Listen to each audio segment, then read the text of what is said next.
The wave front, ये solve कर लीजिएगा, जो जवाब है वो लिख लीजिएगा। 5 × 10⁻⁻6 मीटर मुझे लग रहा है कि इसका जवाब है।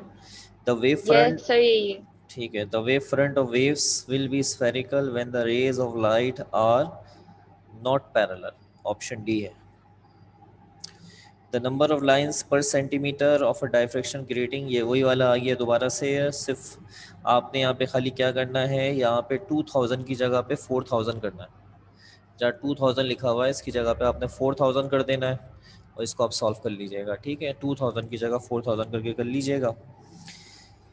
The locus of all points in the same face of vibration is, इसका जवाब है wave front, option A.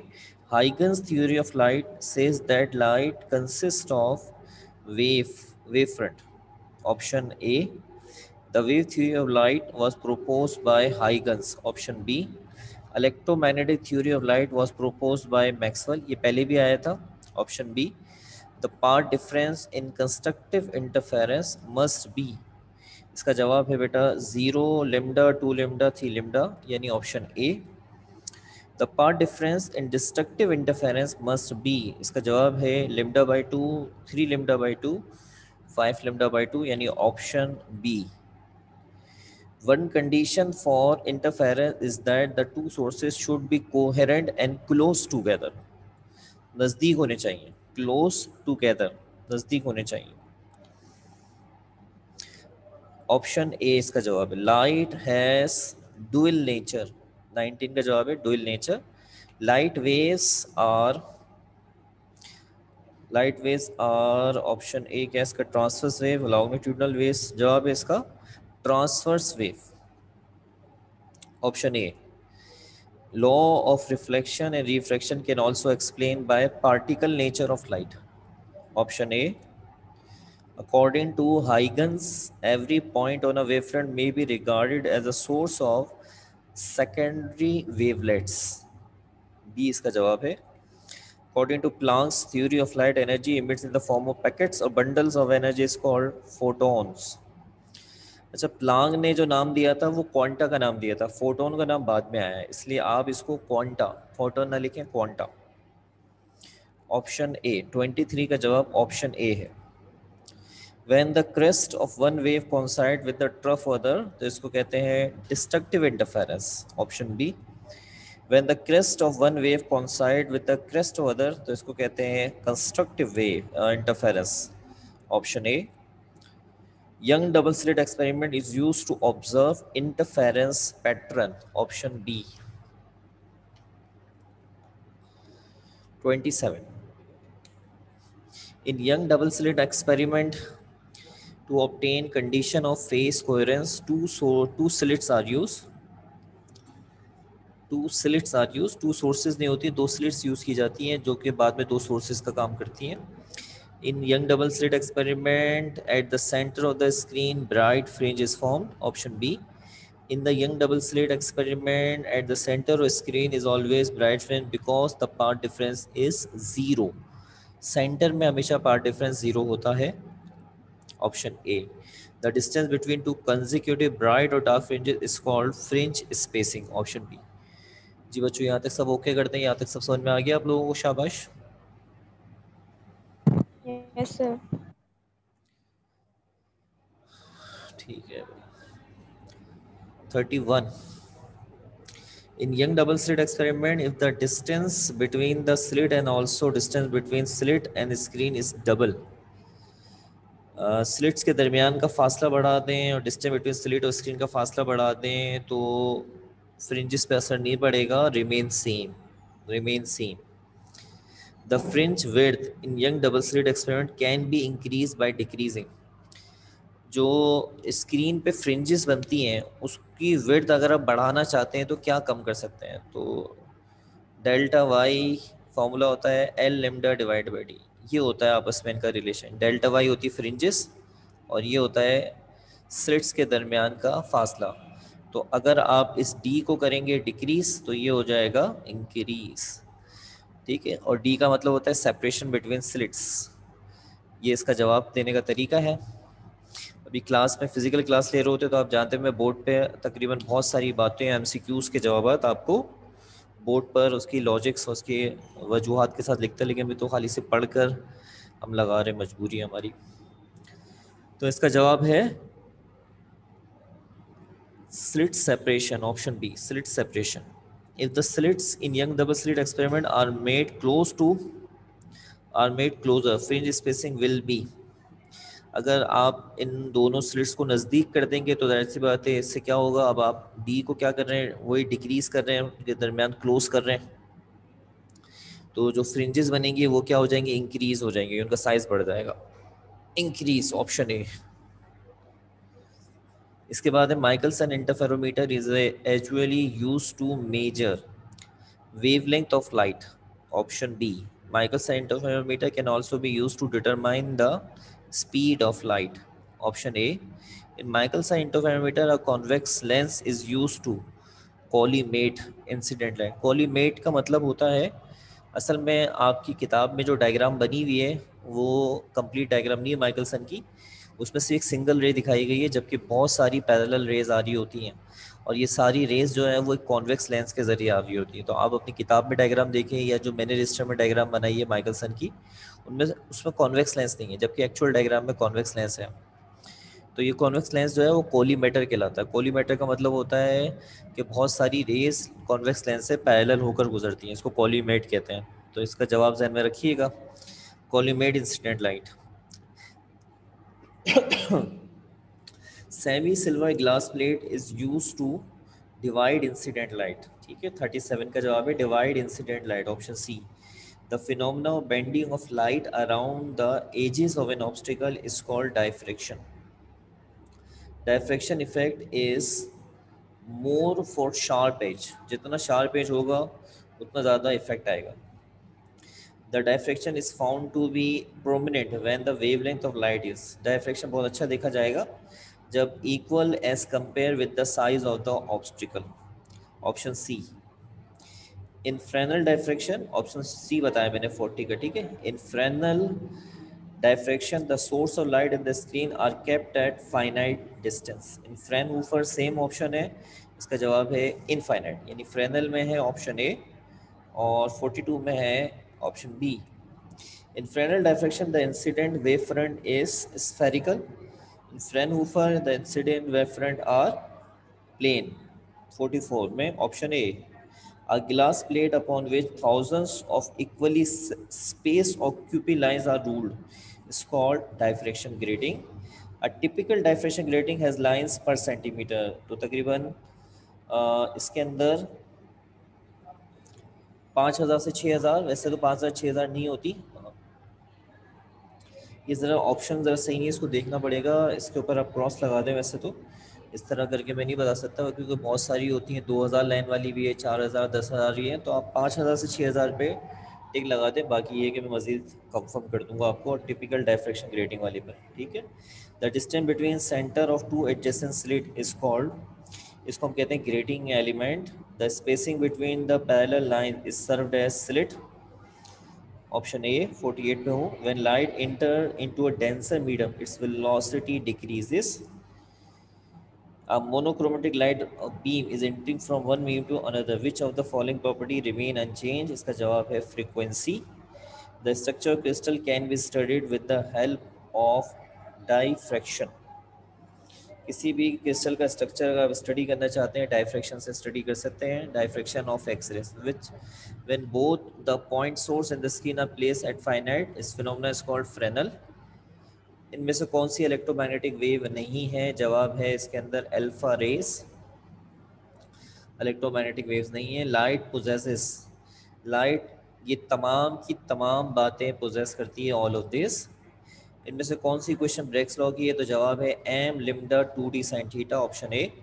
Young double slit space experiment में द फ्रिंज स्पेसिंग बराबर होता है L lambda upon D, option B, option B. To replace a bright fringe by the next bright in the Michelson interferometer, the movable mirror is moved by lambda by 2.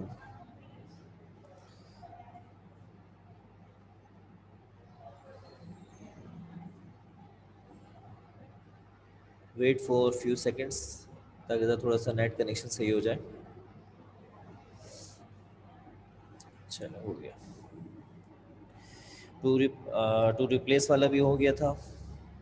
58 which property light is use to determine the concentration of optical active substance. इसको cross कर दें, reduce syllabus में नहीं है, इसका जवाब दे देता हूँ। पोलराइजेशन इसका जवाब है, लेकिन ये क्रॉस कर दें शामिल नहीं है। द नंबर ऑफ लाइन्स ये रिपीट हो गया 4000 वाला, इसको आप खुद सॉल्व कर लीजिएगा। ये वही वाला है जो अभी यहाँ पर आया था, 2000 की जगह 4000। ये मेरे पास जो 59 MCQs थे ये सारे के सारे कंप्लीट हो गए। मेरे पास ये टोटल 59 MCQs थे जो मैंने कंप्लीट करा दिए।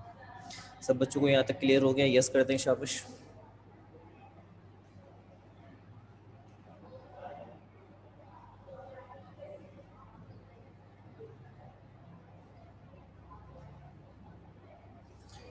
Each and everything is clear? Submit tick लगा लिए प्रॉपर तरीके से, कोई मसला तो नहीं है? जल्दी से बता दें मुझे, शाबाश यहाँ तक सारे के सारे स्टूडेंट।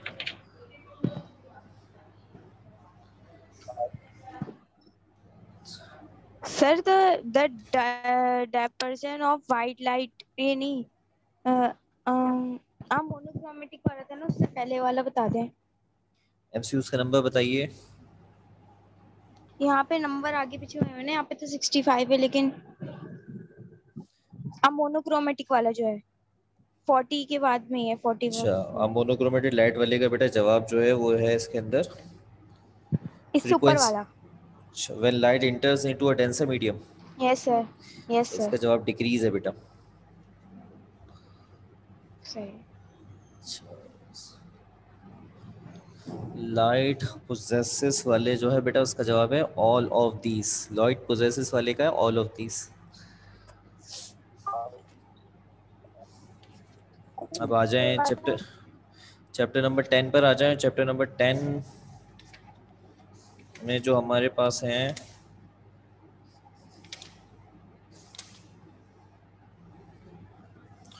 वो है मेरे पास चैप्टर नंबर 10 के 53। आपके पास कितने हैं? सर 107। अब आप लोगों के पास डबल के डबल है। आप लोग जो है ना ये 53 देखें और उसके बाद जो है वो देख लीजिएगा, उनमें से ज़्यादातर रिपीट ही होंगे। और अगर कोई ऐसा लगे मिल जाए जो रिपीट ना हो, अलग से आया हुआ हो, तो तस्वीर खींच के उसको हाईलाइट करके दे दीजिएगा। I will give the answer. ठीक है बेटा, ऐसे कर लेते हैं ना, जाहिर सी बात है।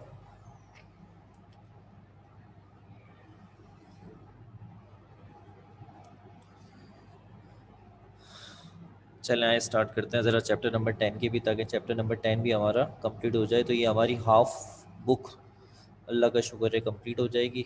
और फिर इसके बाद इंशाल्लाह ताला जो हमारा कल का जो लेक्चर है उसके अंदर इंशाल्लाह चैप्टर नंबर 2, 3 को कंप्लीट, 3 और 4 दोनों मोशन से रिलेटेड उसके साथ कर लेंगे, 2 और 6 को कर लेंगे। तो इस तरह से वेडनेसडे तक में इंशाल्लाह ताला हमारे तकरीबन तकरीबन 9 चैप्टर्स कंप्लीट हो जाएंगे। चैप्टर 8 जो होगा वो मैं आपको क्या कहते हैं जुमेरात के दिन अलग से टाइम दे दूंगा। उसके अंदर मैं इंशाल्लाह उम्मीद है आपको जुमेरात के दिन चैप्टर नंबर 8 भी कंप्लीट करा दूंगा। इस तरह ख़त्म हो जाएगा। ठीक है, आइए स्टार्ट करते हैं। If N astronomical telescope, chapter number 10 निकाल लें, geometrical optics. If an astronomical telescope has objective of focal length 180 and focal length of his eyepiece is 20, the magnification, तो फॉर्मूला आप जानते हैं। ऑब्जेक्टिव को आई पीस को डिवाइड कर देते हैं, जवाब आएगा 9। 9 जवाब आ जाएगा। The power of a diverging lens of a focal length 100 centimetre is 100 centimetre. ज़्यादातर न्यूमेरिकल्स अंदाज के हैं। 100 सेंटीमीटर जो होता है वो 1 मीटर के बराबर होता है। और डाइवर्जन लेंस की जो पावर होगी वो P = 1/f। इसका जवाब होगा -1 डायोप्टर, क्योंकि डाइवर्जिंग के लिए माइनस में यूज़ किया जाता है। ये इस फॉर्मूले से सॉल्व हो रहा है। P = 1/f, जिसमें f को मीटर में लेना है। तो पहले सेंटीमीटर को मीटर में कन्वर्ट करें, और कन्वर्ट करने के बाद नीचे f की जगह पे रख के 1 से डिवाइड करें, पावर आ जाएगा। और डाइवर्जिंग के लिए माइनस में।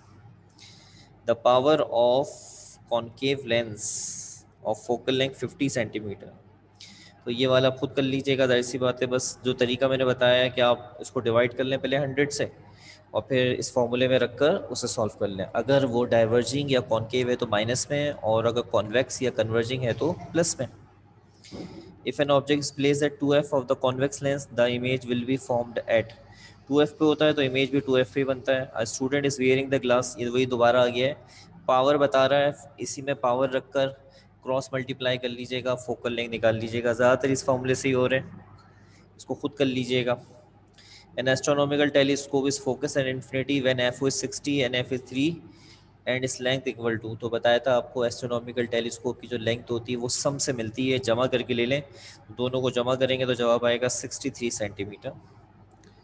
ऑप्शन है, अगर if an object place at the principal focus F of a converging lens the image will be, अगर एफ पे रखा जाएगा तो इमेज जो होता है वो इन्फिनिटी पे बनता है। Option C.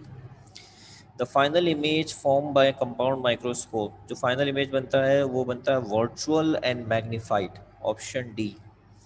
N astronomical telescope of focus at infinity, the focal length of his objective is 0.2 and that of his eyepiece is 5 centimeter. The length of the telescope is, छोटा सा MCQs है, FO की value जो है वो 0.2 metre है और FE की जो वैल्यू आ रही है, एफई की वैल्यू आ रही है 5 सेंटीमीटर और आपसे लेंथ पूछी। अब जो जवाब सारे दिए जा,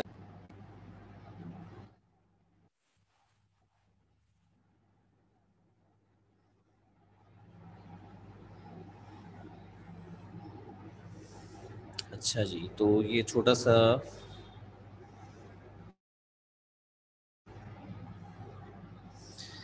जी, तो यहाँ पे जो जवाब आ रहे हैं वो सारे उसमें आ रहे हैं, क्या कहते हैं, सेंटीमीटर में आ रहे हैं। अगर हम जवाब देखें तो एक 2.5 आ रहा है, 4 आ रहा है, 5.2 और 25। तो फिर ये जो मीटर वाली वैल्यू है ना, इसको भी हमें कन्वर्ट कर लेना चाहिए। किसके अंदर कन्वर्ट कर लेना चाहिए? ये जो मीटर वाला है इसको भी सेंटीमीटर में कन्वर्ट कर लेना चाहिए। तो 0.2 मल्टीप्लाई बाय 100 कर लेते हैं, तो 0.2 मल्टीप्लाई बाय 100, तो ये बन गया 20।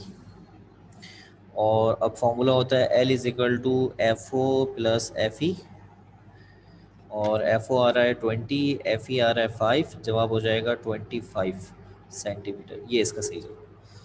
क्योंकि हमने ऑप्शंस देखे तो ऑप्शन में सारे जवाब सेंटीमीटर में थे, तो हमें इन दोनों को प्लस करने के लिए यूनिट को सेम करना ज़रूरी है, एक मीटर में एक सेंटीमीटर में, तो इसलिए हमने 0.2 मीटर को पहले सेंटीमीटर में कन्वर्ट करा ताकि हमारे एमसीक्यू से आंसर मैच करे, और फिर दोनों सेंटीमीटर की वैल्यूज़ को हमने ऐड कर लिया। ये सेंटीमीटर में 100 से मल्टीप्लाई करने का सेंटीमीटर हो गया था।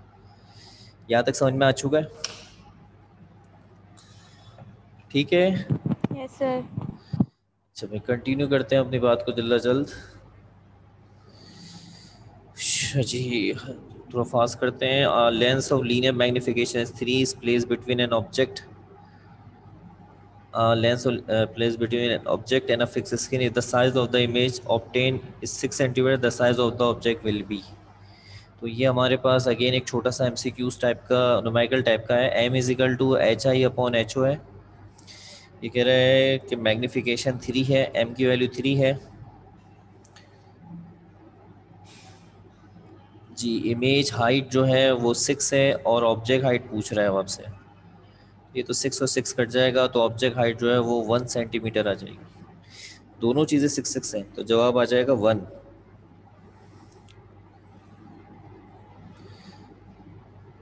0 इसमें ऑप्शन में से कोई भी सही नहीं आ रहा। लीनियर लेंस और सर लीनियर, 3 है मैग्निफिकेशन। अच्छा, सॉरी सॉरी सॉरी सॉरी, बेटा मुझसे देखने में गलती हो गई। 3 है मैग्निफिकेशन, 3 और 6 कटेगा और जवाब आ जाएगा 2 सेंटीमीटर। मैंने गलती से 6 लिख दिया था, सॉरी, और जवाब 2 सेंटीमीटर है। Speed of light in air, हवा में स्पीड की रफ्तार 3 × 10⁸ होती है। Option C. A piece of transparent material is called glass, एक ट्रांसपेरेंट मटेरियल जो होता है वो गिलास कहलाता है। लेंस जो है वो उसको अक्सर बच्चे हो सकते हैं लेंस पे टिक लगाते हैं, लेकिन लेंस नहीं होता। लेंस उस वक्त होगा जब स्फेरिकल लाजमी लिखा होगा, और मिरर में पॉलिश लिखा हुआ होना चाहिए। मिरर के लिए पॉलिश होना चाहिए, गिलास के टुकड़े के लिए पीस और ट्रांसपेरेंट मटेरियल होना चाहिए, लेंस के लिए स्फेरिकल होना चाहिए। If one side is plane and other is convex, then the lens is called, अगर एक सीधा प्लेन हो और दूसरा कॉन्वेक्स हो, कॉन्वेक्स हिस्सा हो, तो इसको कहते हैं plano convex. Option C. Concave lens is a diverging lens. Dashed lens is a converging convex. The focal length of dashed lens is negative. जवाब है concave. If the focal length is 50 centimeter, the power of the lenses, ये आप खुद solve कर लीजिएगा। Power वाले फॉर्मूले P = 1F से आप खुद कर सकते हैं। The power of convex lens, ये दोबारा आप खुद कर लीजिएगा। ठीक है, पावर दिया हुआ है, फोकल लेंथ पूछिए आपसे। If object is placed at dash then the image form by the convex lens is virtual. Object कहाँ रखा जाए? इसका जवाब है इन द फोकल लेंथ। ये इन द फोकल लेंथ का मतलब होता है between F and O, option C. The image form by concave lens is always, हमेशा जो इमेज बनता है वो वर्चुअल होता है, स्मॉल और इरेक्ट होता है, ऑप्शन ए इसका जवाब है। If magnification is 1 the size of the image is equal to the size of the object, की क्लास में ही बताई थी बात, ऑप्शन है C. The reciprocal of the focal length, इसको कहते हैं power. The unit of power is dioptre. 24 तक पहुंच चुके हैं, जल्दी जल्दी करते हैं, टाइम ज़रा थोड़ा सा रह गया हमारे पास। A lens which is thicker at the centre, बीच में से मोटा हो, किनारों से पतला हो, कॉन्वेक्स कहलाता है। और lens which is thin at the centre and thick at the edges, उसे कॉन्केव लेंस कहते हैं। 26 तक पहुंच चुके हैं, option B. The centre point of a lens is optical centre. The distance of the principal focus to the optical centre is called focal length. 28 पर आ चुका हूँ, फोकल लेंथ जवाब है। A point at which all rays which are parallel इकट्ठी होती है उसे प्रिंसिपल फोकस कहते हैं, option B. If the objects place at focus होगा, ये वही दोबारा से रिपीट हो गया, इसका जवाब है इन्फिनिटी। आप भी कहीं ना कहीं लिख लिया करें रिपीट, ये रिपीट हो गया, पहले आ गया था। If the object is place between F and 2F, तो उसका इमेज जो होता है वो कहाँ बनता है? Beyond 2F, option D. If the object is place beyond 2F, तो उसका इमेज बनता है बिटवीन F एंड 2F। 32 पर पहुंच चुका हूँ। A ray passing through the optical centre, जो ले ऑप्टिकल सेंटर से पास होती है, गो अनडिफ्लेक्टेड, गो अनडिफ्लेक्टेड, जैसी है वैसी चली जाती है, उस पर कोई इफ द फोकल लेंथ, तो कॉन्वेक्स लेंस इज 5 सेंटीमीटर। अगर एक कॉन्वेक्स लेंस की focal length to get real inverted image of the same size as the object should be place at, ये पूरा छोटा सा एक एमसीक्यूज है, पूरा सॉल्व करना पड़ेगा। इफ द, चलिए इसके बारे में भी आपको बताता हूँ क्योंकि टाइम दरकार, बाकी जब तक सबके बताऊँ 34 पे क्वेश्चन मार्क लगा दें। If the object and its image are located at distance 50 centimetre from that of convex length, the focal length of the lens is, ये आप सॉल्व कर सकते हैं थिन लेंस फॉर्मूला से, कि ऑब्जेक्ट का जो डिस्टेंस है वो 50 है और जो इमेज का डिस्टेंस है वो भी 50 है, तो आपने इसकी फोकल लेंथ निकालनी है। तो कैसे करते हैं? ऊपर करते हैं मल्टीप्लाई, नीचे करते हैं प्लस। 50-50 मल्टीप्लाई कर लें और नीचे 50-50 को प्लस करके डिवाइड करेंगे, और इसका जवाब आ जाएगा 50 + 2,500, 100, 2 0 कट जाएंगे, 25 इसका जवाब है, 25 सेंटीमीटर, 35 का। The ratio of the size to the image of to the object is called linear magnification. 36. The sign convention of focal length for converging lens is negative. The sign of focal length of converging lens is positive. Sorry. Diverging lens is negative. 38 वाले में diverging lens is negative. The compound microscope consists of two convex lenses. The compound microscope consists of two convex lenses. In a compound, the focal length of the objective lens is short, यानी छोटी होती है। Short का लफ्ज़ सही नहीं है, small लफ्ज़ होना चाहिए यहाँ पे, शॉर्ट काट के स्मॉल लिख लें। In a compound microscope, the focal length of eyepiece is large, ये सही है। The eyepiece of compound microscope is act as magnifying glass, option C. In a compound microscope, the magnification is produced only by objective, by both objective and eyepiece, दोनों से आती है, एक से नहीं आती। वैसे तो by both objective and eyepiece दोनों से बनती है, ठीक है। वैसे ऑब्जेक्टिव जो लेंस होता है उसके साथ फॉर्मूला मैच होता है by both objective and eyepiece. The working of a compound microscope is based on the principle of refraction, not इसमें reflection नहीं होती, refraction होती है खाली। The final image formed by compound microscope is virtual and inverted. Option A. A simple telescope consists of two convex lenses. The objective is telescope has long focal length. चलो long की लगा, large होना चाहिए, large focal length, ठीक है। अच्छा, the eye piece of astronomical telescope has short focal length, फिर short आ गया, स्मॉल फोकल लेंथ होना चाहिए, option A. Magnifying power of a astronomical telescope is increase with, अगर आप क्या बढ़ा देंगे, एफ ओ बढ़ा देंगे, इंक्रीज ऑफ एफओ बढ़ा देंगे तो इंक्रीज हो जाएगी। फॉर्मूला है M is equal to F O upon F E. F O बढ़ा देंगे तो एम भी बढ़ जाएगा। The magnifying power of astro is increase when the focal long of eyepiece is decrease. Option B. The power of convex lens of focal length, आप खुद कर लीजिएगा पावर के फॉर्मूले से। और इसके बाद जो आ रहा है 90 और 10 तो क्या होगी जनाब लेंथ, तो इसका जवाब है 100 सेंटीमीटर। और फिर वही वाला रिपीट हो गया 0.2 और 5 वाला, इसका जवाब है 25 सेंटीमीटर। ठीक है, कौन सा वाला एक हमने क्वेश्चन मार्क लगाया था, if the focal length of a convex lens 5 centimetre then to get a real invert image of the same size as that of the object should be placed eight.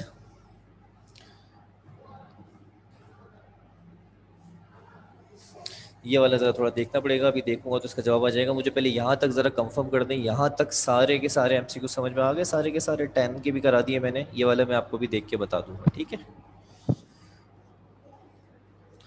सब बच्चे जल्दी से बता दें मुझे, शाबाश, टाइम थोड़ा सा रह गया है। ओके कर दें सारे बच्चे, यस सर। सब क्लियर हो गए 9 10 के सारे बच्चे जितने भी क्लास में मौजूद हैं सब यस कर सर। दें। लास्ट वाला जो है बेटा जी रिपीट सर। हुआ हुआ है, सानिया लास्ट वाला रिपीट हुआ हुआ है, इससे पहले भी बीच में आया था, 25 जवाब है उसका।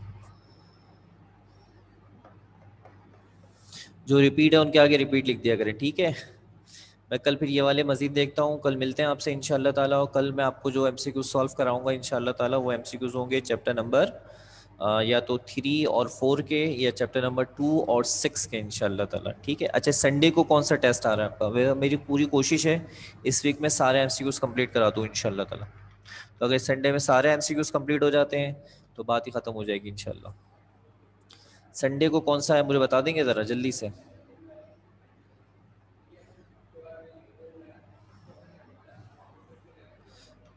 इस संडे को कौन सा है? Chapter 7। Chapter yes sir, chapter 7 ही है। तो चैप्टर 7 तो हमने पहले ही कर लिया, तो चले कोई इशू नहीं है। फिर 7। 2 और 6 कल करेंगे या 3 4 कल करेंगे। ठीक है बच्चों, चले अपना ख्याल रखिएगा, मुझे दें इजाज़त, अल्लाह हाफिज़।